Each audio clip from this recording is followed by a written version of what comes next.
All right, we're back in part 4, finding the right shaft and the replacement of that broken shaft. So the first thing we have to do is make sure of the shaft diameter.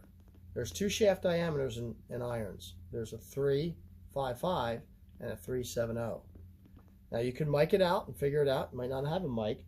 So let's just take the shaft itself in its raw form and put the tip into the hosel, and you'll notice all that slop.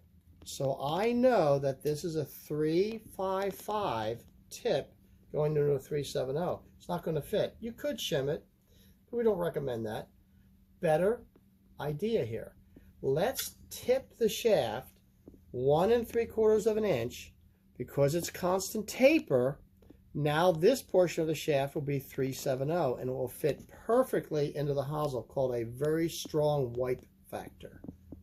Now we know we can do that because when we take the old shaft and put it up to it and match the step pattern, we have enough room to tip it. When you match that step pattern, you are identifying the proper flex called the CPM or FM. Remember, FM is length to CPM. So we know we have the right flex when the A length matches. The A length in definition is the first to the tip all the way to the first step is called the A length. So you want those to match, and then your flex is right. When you look at the pattern, see the short pattern from the old shaft matches the short pattern from the new shaft. So we know it's a lightweight steel shaft. It's a 3-ounce shaft.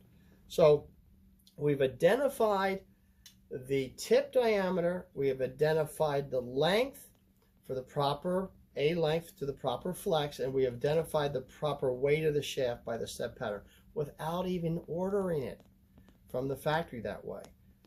So now I'm going to tip this 1 3/4 of an inch, take the 355 to a 370. We're going to have a snug fit. The A length is going to match for the flex matching, and we know that it's the right weight shaft. Now all we have to do is blow this grip off and put it on there, and now we have a shaft.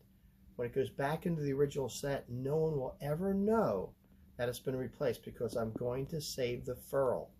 That's in part 5. Come to Loudon Golf. We know what's going on.